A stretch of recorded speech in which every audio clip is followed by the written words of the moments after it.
जय हिंद दोस्तों। जैसा कि आप लोगों को मालूम है कि हाल ही में सरकार ने क्या कर दिया है, यूपीएस गजेट लॉन्च कर दिया है, उसका नोटिफिकेशन जारी कर दिया है। जब से यूनिफाइड पेंशन स्कीम का गजेट जारी हुआ है, नोटिफिकेशन जारी हुआ है, तब से कर्मचारियों को रातों रात नींद नहीं आ रही है। अब उनको समझ में नहीं आ रहा है कि अब करें तो करें क्या। ठीक है। और ना उसकी कैलकुलेशन समझ में आ रही है, ना उस नोटिफिकेशन के जो टेक्निकल वर्ड है वो समझ में आ रहे हैं। ठीक है। यूपीएस का जो नोटिफिकेशन है वो कर्मचारियों के लिए सर का दर्द बन चुका है। अब समझ में आ नहीं रहा कुछ। तो अब इस वीडियो के अंदर मैं आपके वो सारे डाउट क्लियर करूंगा कि जो अभी तक आपके दिमाग में आ गए होंगे, क्योंकि मैंने अभी से 2 दिन 3 दिन इसको अच्छे से पढ़ा, समझने की कोशिश की, इधर उधर से पूछताछ भी की है। उसके बाद मैंने ढंग से एनालाइज करने के बाद में मैं आपके लिए ये वीडियो लेकर के आया हूं। और एक चीज और, यदि अभी तक आप लोगों ने हमारे चैनल को सब्सक्राइब नहीं किया तो सब्सक्राइब जरूर करें। वीडियो अच्छी लगे तो लाइक शेयर करना बिल्कुल ना भूलें। ठीक है। सबसे महत्वपूर्ण बात इस वीडियो की यह है कि आपको ये वीडियो शुरू से लेकर के अंत तक जरूर देखना है। ये तो बाद में क्या आप कमेंट बॉक्स में कमेंट करते हो कि सर ये क्या हो गया, इसके बाद में क्या होगा, उसके बाद में क्या होगा। ठीक है। वो सारे डाउट में एक ही वीडियो में क्लियर करने की कोशिश करूंगा। इस वीडियो को देखने के बाद आपको और कोई वीडियो देखने की जरूरत शायद मेरे हिसाब से नहीं पड़ेगी। ठीक है। तभी गवर्नमेंट ने क्या किया है कि नोटिफिकेशन तो जारी कर दिया यूनिफाइड पेंशन स्कीम का। ठीक है। उसके बाद से क्या है, कर्मचारियों का सरदर्द बढ़ चुका है और उनको क्या मिला है ये भी समझ में नहीं आ रहा है। टोटल अगर ओवरऑल में अगर नोटिफिकेशन की बात करूं, ओवरऑल यदि मैं नोटिफिकेशन की बात करूं तो खोदा पहाड़ निकली चुईया, वो वाली कहावत हो गई हमारे साथ सरकारी कर्मचारियों के साथ। इसके अंदर हम एक चीज के बारे में और बात करेंगे कि किसको फायदा है यूनिफाइड पेंशन स्कीम से और किसको नुकसान है। ठीक है। दोनों का तुलनात्मक वो करेंगे। पेंशन 50% कब से मिलेगी, सुपर एन्युएशन से या वीआरएस की डेट से।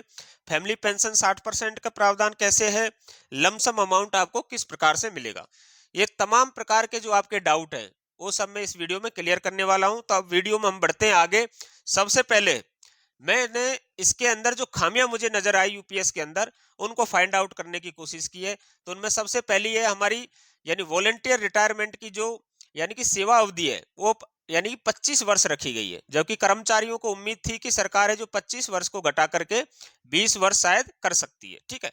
तो सबसे बड़ा धोखा कर्मचारियों के साथ तो एक तो ये हो गया कि अभी तक जो वॉलेंटियर रिटायरमेंट की जो यानी कि सेवा अवधि थी वो थी 20 वर्ष, एनपीएस हो चाहे ओपीएस हो। लेकिन अब यूपीएस में क्या कर दिया गया है, उस सेवा अवधि को बढ़ा करके कितना कर दिया, 25 वर्ष यानी आपको सेवा देनी ही होगी, उसके बाद ही आप वॉलेंटियर रिटायर कर सकते हैं। पहली चीज। दूसरी चीज कि अभी सरकार है जो यानी old pension scheme versus NPS नहीं रखना चाहती है। ठीक है। अभी कर्मचारियों का ध्यान एनपीएस वर्सेज यूपीएस करने की कोशिश कर रही है। ठीक है। तो हमें सबसे पहला ध्यान क्या रखना है कि हमें अभी भी ओल्ड पेंशन स्कीम का मुद्दा नहीं छोड़ना है, ओल्ड पेंशन स्कीम की डिमांड बनाए रखना है और ओल्ड पेंशन स्कीम को जिंदा रखना है। ठीक। दूसरी बात, मैं इसमें देखूंगा कि जो आपके जो पेंशन जो चालू होगी वो कहां से होगी, कब से होगी।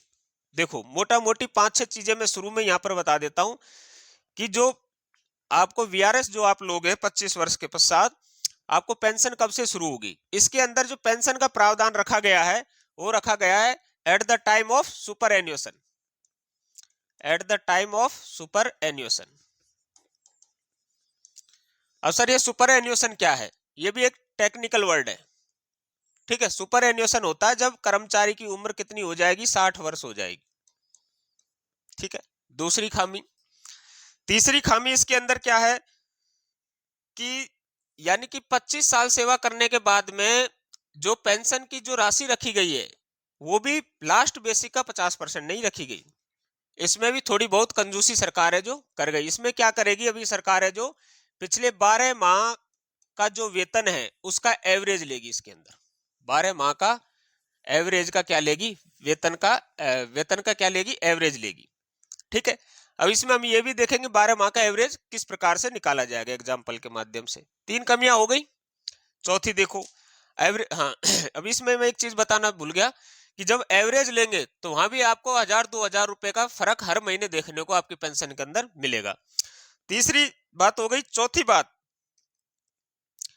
जो आपको पेंशन मिलने वाली है कि मान लिया हमने 25 वर्ष पर तो पेंशन हमें मिल रही है भाई 50%। पिछले 12 माह की जो सैलरी के एवरेज का 50%।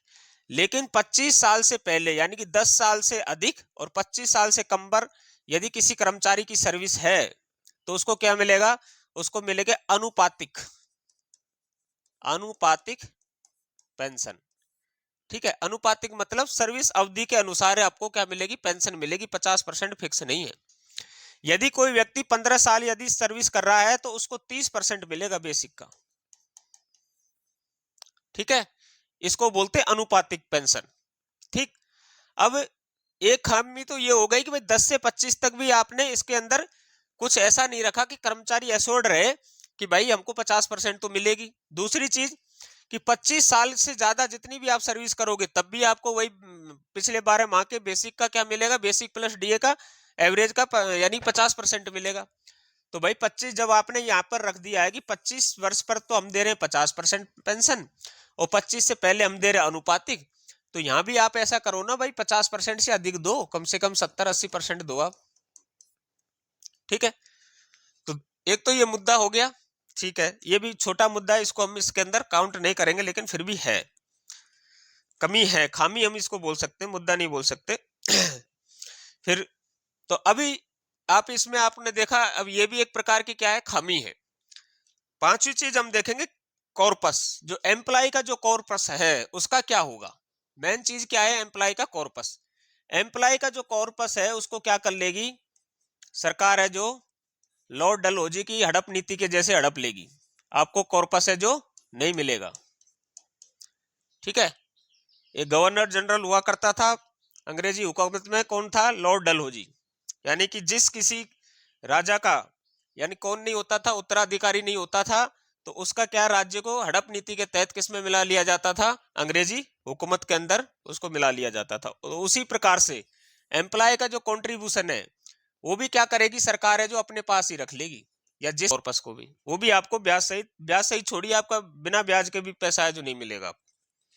ठीक है, हाँ, इसकी जगह में क्या कर दिया है गवर्नमेंट ने कि आपको थोड़ा सा क्या दे दिया ना, 10% में से कुछ राशि है जो आपको एक मुश्त धनराशि के तौर पर दे दी है, एक मुश्त धनराशि।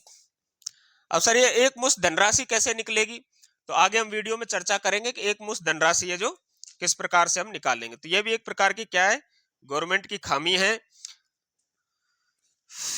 एक बच गया आपका बेंचमार्क कॉर्पस। तो आज ही मुझे एक व्यूअर ने कमेंट किया कि सर मेरे इस पॉइंट को आप जरूर शामिल करना। बेंचमार्क जो इसके अंदर क्या है कि दो प्रकार के कॉर्पस बनाए गए। एक तो नाम दिया गया है क्या, आईसी। आईसी का मतलब हो गया, एक हो गया आईसी, एक हो गया बीसी। आईसी का मतलब हो गया individual corpus, individual corpus. BC का मतलब हो गया बेंचमार्क कॉर्पस, बेंचमार्क कॉर्पस। ठीक है, बेंचमार्क कॉर्पस वह आइडियल कॉर्पस है जो सरकार उसको लेकर के चलेगी। उनके कुछ पॉइंट हैं, वो मैं आपको एक अलग से वीडियो में समझाऊंगा, क्योंकि इस वीडियो में मैं समझाऊंगा तो बेंचमार्क कॉर्पस और इंडिविजुअल कॉर्पस में ये घंटे की वीडियो बन जाएगी। ठीक है, तो जो बेंचमार्क जो कॉर्पस है इसके अंदर मैं छोटा सा आपको बता देता हूं कि बेंचमार्क कॉर्पस मिनिमम 25 साल की जो 10 साल की सेवा पर हमें यानी बेंचमार्क कॉर्पस हमारे लिए रखा गया 25 लाख रुपए। कितना रखा गया है, 25 लाख रुपए। तो कर्मचारी का यानी कि आईसी यानी इंडिविजुअल कॉर्पस भी कितना होना चाहिए, 25 लाख रुपए ही होना चाहिए। यदि ये 25 लाख रुपए नहीं है तो उस कंडीशन में क्या होगा कि कर्मचारी है जो अपनी जेब से जमा करेगा, तब जाके आपको 10,000 प्लस में डीए उसके ऊपर में आपको क्या मिलेगी, पेंशन मिलेगी, मिनिमम पेंशन मिलेगी 10,000 रुपए प्लस में उसके ऊपर में डीए डीआर। ठीक है, तो इस मिनिमम पेंशन को लेने के लिए भी यानी कि 10,000 रुपए प्लस में डीआर, इसको भी लेने के लिए हमको क्या करना पड़ेगा कि बेंचमार्क कॉर्पस के लिए हासिल करने के लिए हमें जो इंडिविजुअल कॉर्पस है उसको 25 लाख करना पड़ेगा। कितना करना पड़ेगा, 25 लाख रुपए करना पड़ेगा, तब जाके आपको कितनी पेंशन मिलेगी, 10,000 रुपए प्लस में उसके ऊपर डीआर। ठीक है, ये हो गई खामी। अब सर इसके रिजल्ट तो गवर्नमेंट ने देखे नहीं, और उससे पहले ही आपको क्या है कि ऑप्शन दिया जाएगा किस चीज का, कि भाई आप एनपीएस या फिर यूपीएस में से कोई एक सेलेक्ट कीजिए। अभी तक तो आपको एनपीएस ही समझ में नहीं आया था 20 साल से, अभी आपको एक दूसरा नया लॉलीपॉप और पकड़ा दिया यूपीएस वाला। अब कर्मचारी इसलिए ज्यादा परेशान है कि भाई जब ये ऑप्शन फॉर्म हमें प्रोवाइड किया जाएगा तो हम एनपीएस भरें या यूपीएस, किस में हमें फायदा है और किस में हमें नुकसान है। अगर एक तरीके से देखा जाए तो दोनों ही पेंशन स्कीम में आपको नुकसान है, ठीक है। फिर भी अगर हम इनकी तुलनात्मक अगर हम इसका अध्ययन करें, जैसा कि मैंने पाया है, तो जिस कर्मचारी की यानी कि सर्विस की ड्यूरेशन है जो ज्यादा है और वो 60 वर्ष तक क्या करना चाहता है, सर्विस करना चाहता है, सुपर एन्युएशन पे वो रिटायर होना चाहता है, और उसकी सर्विस है जो कितनी है, 20 साल से अधिक है। कोई भी व्यक्ति जो 40 साल से पहले यानी कि भर्ती हुआ है किसी भी यानी विभाग के अंदर और सुपर एन्युएशन के टाइम पे क्या है यानी कि रिटायरमेंट जाना चाहता है, तो उसके लिए तो यूपीएस अच्छी है, ठीक है। लेकिन जो कर्मचारी जिसकी सेवा अवधि यानी 20 साल से अधिक है, सॉरी इसमें तो 20 साल से कम, उसके लिए तो यूपीएस अधिक अच्छी है। और जिसकी सर्विस 20 साल से अधिक है, 20 साल से अधिक है, यानी कि कोई भी कर्मचारी जिसकी उम्र 20 साल से लेकर के 30 साल के मध्य है और वो 60 साल पर सुपर एन्युएशन जाना चाहता है, यानी रिटायरमेंट 60 साल पर लेगा, यानी सुपर एन्युएशन के टाइम पर वो घर जाएगा या सुपर एन्युएशन लेगा, तो उस कंडीशन में एनपीएस बहुत अच्छी स्कीम है, ठीक। अब मैं बात करूं वीआरएस की स्थिति में, तो वीआरएस की स्थिति में जैसा कि मैं कैलकुलेशन के माध्यम से आगे समझाऊंगा, तो वीआरएस की स्थिति में कहीं ना कहीं तब भी एनपीएस यूपीएस से तो अच्छी है, ठीक है। अब मैं एक एग्जाम्पल लूंगा और उस एग्जाम्पल के माध्यम से आप लोगों को समझाने की कोशिश करूंगा कि क्यों मैंने ऐसा बताया कि यूपीएस से एनपीएस अच्छी है। आपको अगर एग्जाम्पल अच्छा लगे तो आप सभी लोगों के साथ शेयर जरूर करना।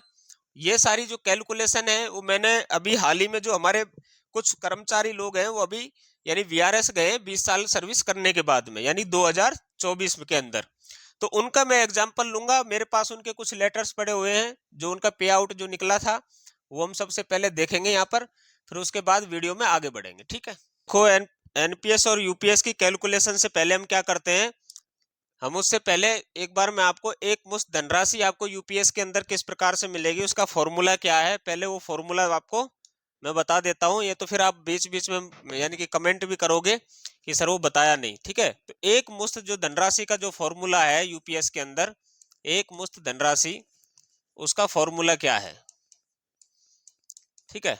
ये पॉइंट बच गया था, तो इस पॉइंट को लेना बहुत जरूरी था क्योंकि अभी एक मुश्त धनराशि के बारे में मेरे से कई क्वेरीज है जो पूछी गई हैं।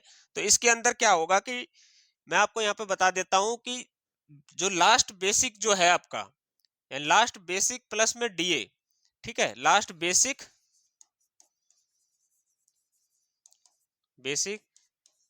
प्लस डीए का 10%, ठीक है, 10वां भाग इनटू में length of service, length of service into में 2, ठीक है।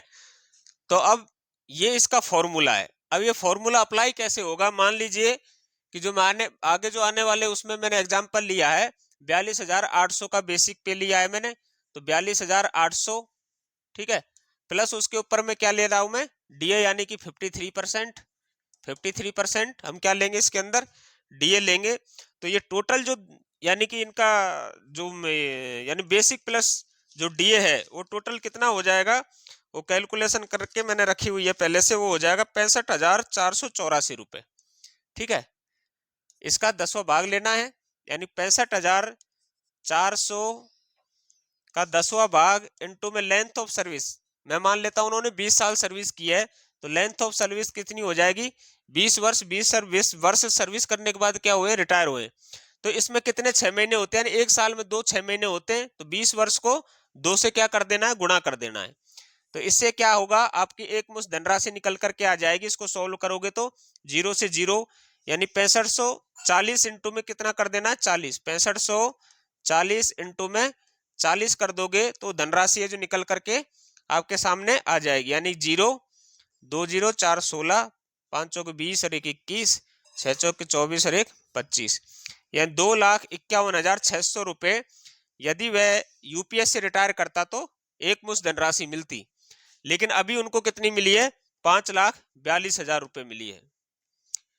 तो आपको एक मुश्त धनराशि के माध्यम से मैंने यहाँ पर क्या समझा दिया है कि आपको एनपीएस में तो इतनी धनराशि मिल रही है 20 साल पर वीआरएस लेने पर, और अगर 20 साल पे यूपीएस में भी वीआरएस की अगर लिमिट होती तो वहां आपको सिर्फ कितना मिलता? 2,51,000 रुपये, यानी लगभग आधे का फर्क तो आपको यहाँ पर भी देखने को मिल रहा है एक मुश्त धनराशि और 20% कॉन्ट्रीब्यूशन करते, या 20% जो कॉन्ट्रीब्यूशन आप निकालोगे उसके अंदर से।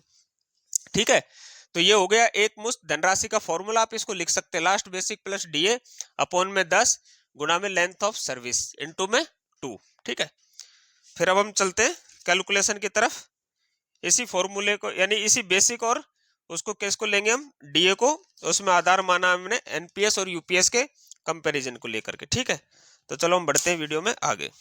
जो मैं यहाँ पर जो एग्जांपल लूंगा वो हाल ही में हमारे कुछ कर्मचारी जो रिटायर किए हैं और उनकी सेवा अवधि और उनकी बेसिक यानी कि सैलरी के हिसाब से हम ज्ञात करने की कोशिश करेंगे कि यूपीएस में कितना अमाउंट मिलेगा 25 साल के बाद, और अगर वो एनपीएस से अगर रिटायरमेंट लेता है 25 साल के बाद में यानी वीआरएस लेता है तो उस समय उसको कितनी पेंशन मिलेगी। ठीक, उसके पश्चात हम देखेंगे कि उनका हाल ही का एनपीएस का अमाउंट कितना है और बाद में वो 5 साल बाद बढ़कर कितना हो जाएगा, वो सब कैलकुलेशन हम यानी कि कर्मचारियों के यानी जो लेटर हमें प्रोवाइड हुए, जो लोग हमें व्हाट्सएप पर भेजते रहते हैं कि सर हमें ये चीजें मिल रही हैं और इतना ही बस खाली हमें पेंशन के तौर पर राशि मिल रही है, उन सब से हम पता करने की कोशिश करेंगे। तो सबसे पहले हमको क्या चीजें पता होनी चाहिए? एनपीएस यानी टोटल अमाउंट देखने के लिए एनपीएस का कंट्रीब्यूशन, उसके पश्चात हम निकाल पाएंगे कि इनको कितने तक की यानी पेंशन है जो अनुमानित मिल सकती है, और इनका जो कॉर्पस है यदि ये लोग एनपीएस से यूपीएस के अंदर शिफ्ट होके अगर रिटायर करते तो इनको कितनी पेंशन मिलती। ठीक है, ये सब की कैलकुलेशन अब हम करेंगे। तो सबसे पहले हम उनके क्या करेंगे, उनके लेटर्स को देख लेते हैं पहले एक बार। तो मैंने यहाँ पर लिया है सबसे पहले एक कर्मचारी है हमारे, ठीक है, वैसे नाम नंबर नहीं दिखाना चाहिए, ठीक, इतना आपको दिखाई दे रहा होगा, पेंशनरी फाइनेंशियल बेनिफिट्स। तो इसके अंदर आपको कुछ नहीं देखना, इन सब चीजों को देखना नहीं है, क्योंकि लीव इंकेसमेंट और जो ग्रेजुएटी है वो यूपीएस एनपीएस और ओल्ड पेंशन स्कीम इनमें यानी कि सेम है, लीव इंकेसमेंट और ग्रेजुएटी। ठीक है, तो इसमें तो सरकार ने कटौती किसी प्रकार की नहीं है, कोई चेंज इसके अंदर नहीं किया यूपीएस के अंदर। तो आपको दिखा देता हूं मैं यहाँ पर सबसे पहले लास्ट पे ड्रेवन यानी 41,000 रुपए, लास्ट जो उनका बेसिक था वो कितना था? 41,000 रुपए था। अगर मैं दूसरे कर्मचारी की बात करूं तो दूसरे कर्मचारी हैं, इसमें शायद है नहीं, दूसरे इसमें दिखाते हैं आपको। इसमें जो इनका बेसिक है मैं यहाँ आपको दिखा देता हूं 41,600 रुपया है। ठीक है, एक तीसरे कर्मचारी और है हमारे पास, ठीक, इनका जो बेसिक है वो है 42,800 रुपए। ठीक है, तो यानी कि लगभग सबका जो बेसिक है वो 41-42 हजार के आसपास है। मैंने जो कैलकुलेशन की है वो इनके कॉर्पस के आधार पर की है, यानी कि 42,800 की बेसिक के हिसाब से इसके अंदर हमने यानी कि इसकी क्या की है, कैलकुलेशन की है हमने। अब देखो जो 20% of total contribution of NPS fund इनका कितना था? 5,42,000 इनको मिला है। यानी कि एनपीएस फंड यदि एनपीएस के अंदर आप 60 वर्ष से पहले रिटायरमेंट लेते हैं या वीआरएस जाते हैं तो आपको उसका जो टोटल एनपीएस में जो अमाउंट जमा है उसका 20% ही एम्प्लॉय को मिलता है। तो 20% अमाउंट कितना है? 5,42,000 है। अगर हम 5,42,000 के हिसाब से अगर हम पूरा 100% कॉर्पस निकालेंगे तो वो होता है 27,10,000 रुपए। ठीक है, क्योंकि 20% बराबर कितना है? 5,42,000। 5,42,000 में हम 20 का भाग लगाएंगे और गुणा कर देंगे 100 से, तो जो टोटल एनपीएस के अंदर जो अमाउंट जमा है उस कर्मचारी का वो निकल करके आ जाएगा। ठीक है, तो उनका टोटल अमाउंट कितना निकल करके आया था? 27,10,000 रुपए। अब हम चलते हैं आगे कैलकुलेशन के लिए अपने कैलकुलेटर पर। ठीक है, तो यहां तक तो आपको समझ में आ ही गया होगा। अब मैं क्या करूंगा यहाँ पर कि ये सभी कर्मचारी जो 20 साल सर्विस करने के बाद एनपीएस से रिटायर गए, अब अगर ये लोग यूपीएस के अंतर्गत अगर रिटायर होते तो 5 साल बाद इनका कॉर्पस कितना हो जाएगा उसकी हम पहले गणना करेंगे। ठीक है, उसके बाद ही हमको पता चल पाएगा कि इनको एक्चुअल पेंशन कितनी मिल सकती थी एनपीएस से, और फिर हम पता करेंगे यूपीएस में कितनी मिलेगी। ठीक है, तो अभी मान लो मैं उनकी एज मान लेता हूँ 55, मैं इसलिए ले रहा हूँ क्योंकि वो 20 साल सर्विस कर चुके हैं। अभी मैं 55 इसलिए मान रहा हूँ कि ये जो कैलकुलेटर है ये क्या करता है ना, 60 साल के हिसाब से कैलकुलेशन करके देता है। तो हम उसको मैनेज करने के लिए यहाँ एज ले लेते हैं 55, और करंट एनपीएस बैलेंस है उनका कितना, 27,10,000 रुपए। ठीक है, अभी वो कंट्रीब्यूट कर रहे हैं, यानी कि 10% बेसिक प्लस डीए का, अगर मैं आज के हिसाब से मैं राशि निकालूं बेसिक प्लस डीए की, तो जो एम्प्लॉय कंट्रीब्यूट करेगा उसके अंदर, तो मैंने यहाँ निकाला हुआ है, कैलकुलेट किया हुआ है। यदि मैं एम्प्लॉय की बात करूं तो एम्प्लॉय अपने खाते से जमा करेगा कितना रुपया, 6548 रुपये, यानी अपनी तरफ से 6548 रुपये। और एम्प्लॉयर यानी गवर्नमेंट जमा कर रही है फिलहाल, यानी 9157।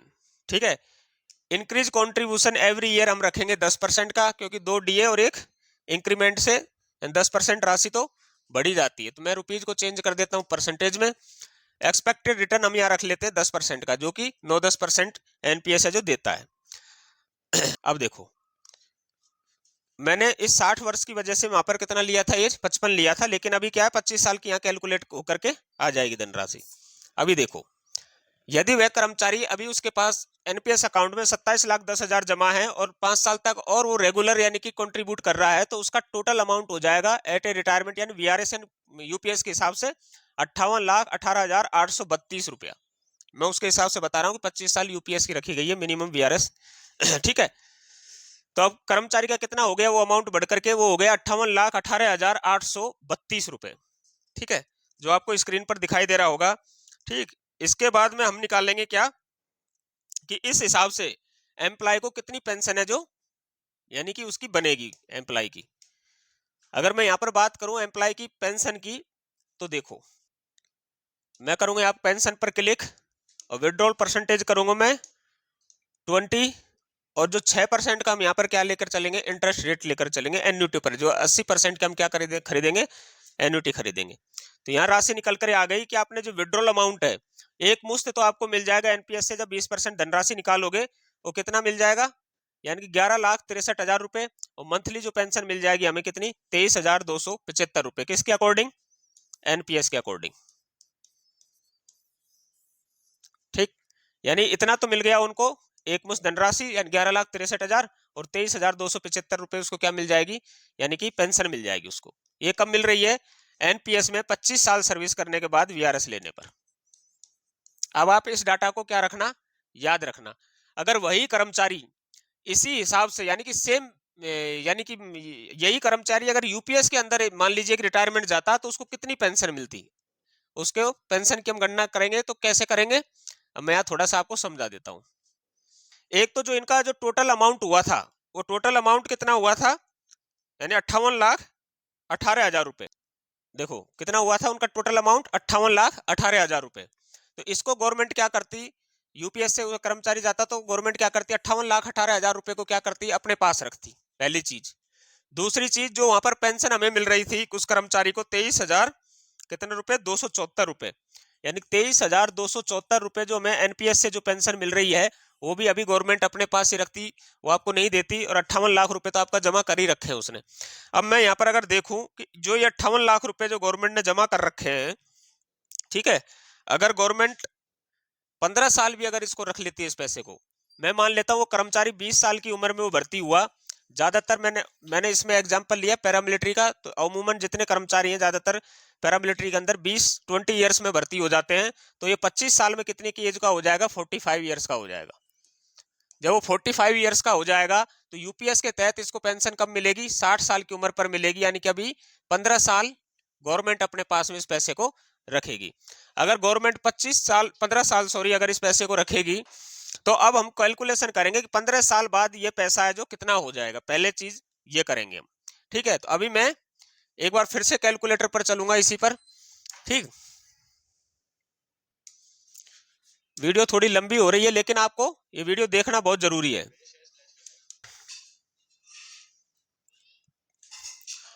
अभी जो 58,18,000 रुपए था उसका हम क्या कर देते हैं, लमसम कर देते हैं। ठीक है, रेगुलर डिपॉजिट हमारा शून्य रहेगा क्योंकि उसके बाद हम कुछ जमा तो करेंगे नहीं, इंक्रीज डिक्रीज कुछ करना नहीं है। एक्सपेक्टेड जो रिटर्न है वो हम कितना मान के चलेंगे, अभी के एनपीएस के बराबर यानी कि 10% ही मान करके चलेंगे। टर्म हम कितनी लेंगे, टर्म हम ले लेंगे 15 वर्ष। ठीक है। ये सब होने के बाद हम इसको क्या कर देंगे, कैलकुलेट कर देंगे। इससे क्या होगा, 15 साल के बाद में कितना पैसा अमाउंट हो जाएगा वो निकल करके आ जाएगा। तो ये अमाउंट है जो कितना हो जाएगा, 2,43,00,000। कितना, इस धनराशि को ध्यान रखना, 2,43,00,000। ठीक है, मैंने तो नोट किया हुआ है वैसे, आप लोग लेकिन इसको ध्यान रखना 2,43,00,000 ये अमाउंट हो जाएगा। ठीक। अब गवर्नमेंट ये बताओ कि आपको क्या अपनी तरफ से मिला करके दी, मुझे ये बताओ आप यूपीएस के अंदर। मुझे तो नहीं लगता, अगर आपके पास 2,43,00,000 रुपए यदि आपके अकाउंट के अंदर हैं 60 साल सर्विस करने के बाद, तो जो आपकी पेंशन उस समय, मैं आपको बता रहा हूं कि आप आराम से 2.5 से 3 लाख रुपए एसडब्ल्यूपी प्लान से ले लोगे, यानी इस पैसे के ब्याज से ही आपको 2.5 लाख 3 लाख रुपए मंथली पेंशन आपकी बन जाएगी। ठीक है, इतना मैं श्योर आपको बताने वाला हूँ, यानी प्रूफ करके दिखा दूंगा इतना कि 2.5 से 3 लाख रुपए आप मंथली पेंशन तो खाली इस कॉर्पस से पा सकते हो। ठीक है, अब चलो वो छोड़ दीजिए, अब मैं थोड़ी सी कैलकुलेशन कर लेता हूं किसकी, एनपीएस की। एनपीएस की अगर मैं कैलकुलेशन करके यहां देखता हूं तो एनपीएस के मामले में हम यहां देखेंगे,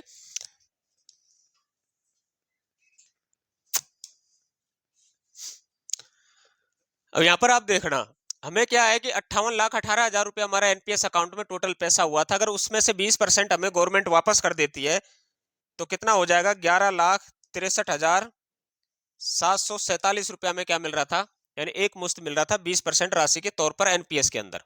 और रेगुलर डिपॉजिट हम यहाँ करेंगे, जो कि एनपीएस के अंदर आपको पेंशन मिलेगी, कितनी मिलेगी, 23,274 रुपये हमने निकाला था कैलकुलेशन में, तो हम इसको 23,000 रुपये ही क्या ले लेते हैं, आप एसआईपी कर सकते हैं हर महीने। ठीक है, ठीक है, इंक्रीज डिक्रीज हम इसके अंदर कुछ करेंगे नहीं। तो एक्सपेक्टेड जो रिटर्न है, जो ज्यादातर जो म्यूचुअल फंड होते हैं उसकी एसआईपी में हमें 12-14% के रिटर्न है जो मिल जाते हैं, लेकिन हम यहाँ क्या लेकर के चलेंगे, सिर्फ 12% का यहाँ पर रिटर्न लेंगे। ठीक है, 15%, 15 साल की अवधि लेंगे इसके अंदर, देखो 15 ईयर्स की अवधि लेंगे। मैंने यहाँ 12% क्यों लिया है, क्योंकि ज्यादातर म्यूचुअल फंड है जो 12% तक का रिटर्न आराम से दे देता है, और उसके अंदर 10% इसलिए लिया था क्योंकि एनपीएस जो फंड है हमारा 10% तक का ही रिटर्न अभी तक एवरेजन दिया है। अगर हम यहाँ पर देखें, आपका जो 11,63,000 20% और 23,000 रुपए जो आपको पेंशन मिल रही है उसी का ही हमने सिर्फ यहाँ एसआईपी किया है, रिटर्न रेट 12 और टर्म लिया 15, तो आपका जो टोटल अमाउंट है वो कितना हो जाएगा, 1,73,00,000 रुपए हो जाएगा। यदि इसी अमाउंट को 1,73,00,000 को आप एसडब्ल्यूपी प्लान के अंदर डालते हो, इसी रुपए को, यानी इसी अमाउंट को हम क्या कर देते हैं, इस अमाउंट की एसडब्ल्यूपी कर देते हैं। क्या कर देते हैं, एसडब्ल्यूपी, 1,73,00,000। ठीक है, रेगुलर विड्रॉल हम यहां पर करेंगे कितने का, 1,00,000 रुपए का। ठीक, बाकी आप ज्यादा भी कर सकते हो, लेकिन मैंने यहाँ पर कितना अमाउंट लिया है, 1,00,000 लिया है। इंक्रीज करेंगे हम कितना, 3% का मैं यहाँ इंक्रीमेंट ले लेता हूँ।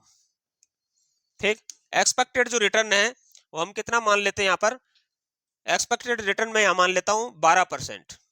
ठीक है, चलो 12 बोलोगे सर ज्यादा हो जाएगा, तो मैं 10 ही मान लेता हूँ। ठीक है, विड्रॉल टर्म मैं मान लेता हूँ वह कर्मचारी यानी 60 साल होने के बाद में वह 20 वर्ष ही क्या ले पाया, पेंशन ले पाया। इससे ज्यादा की मैं कैलकुलेशन नहीं करूंगा, 30-40 इतना भी लेना चाहो ले सकते हो, कम भी लेना चाहते हो तो कम ले सकते हो।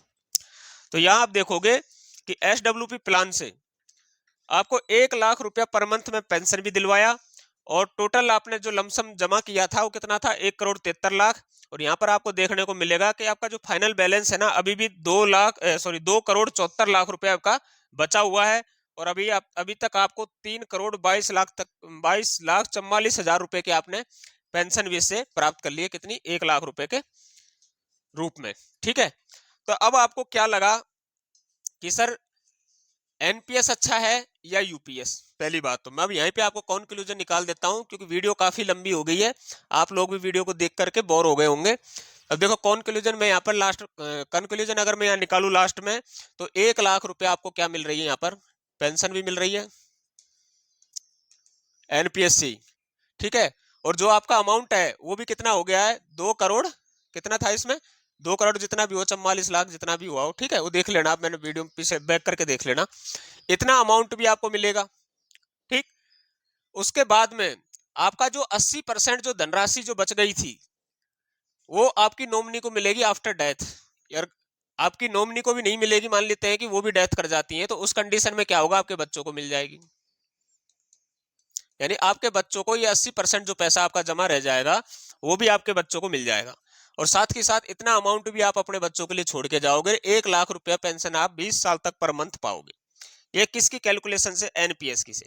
यदि हम यहाँ पर बात करें यूपीएस के बारे में, ठीक है, तो 5 साल के बाद में अभी आपकी मान लेता हूं मैं, बेसिक कितनी थी? 42,800 थी। 53% यहाँ पर डीए चल रहा है, तो 42,800 और मैं 53% डीए निकालता हूं, तो आपकी जो फिलहाल के हिसाब से यानी कि बेसिक हो जाएगी आपकी, यानी 65,484। ये है 20 साल पर जाने पर, यानी आज की डेट में। अगर मैं 25 साल के बाद में, 5 साल बाद में इसका वो निकालूं बेसिक, यानी जो ये तो अभी 20 साल के हिसाब से है, 25 साल के लिए निकालेंगे तो मैं मान लेता हूं हर साल आपका 10% बेसिक बढ़ा, तो यानी कि 5 साल में 50% बढ़ गया। तो 5 साल में यदि 50% बढ़ता है तो आपका हो गया बेसिक 5 साल के बाद में 98,000, 22,000, सॉरी 98,000, 98,000। अभी आपका जो 5 साल के बाद में जो बेसिक हो जाएगा 10% बढ़ाने से भी, वो कितना हो जाएगा? 98,226। ठीक है, 10% प्रत्येक वर्ष बढ़ाने से।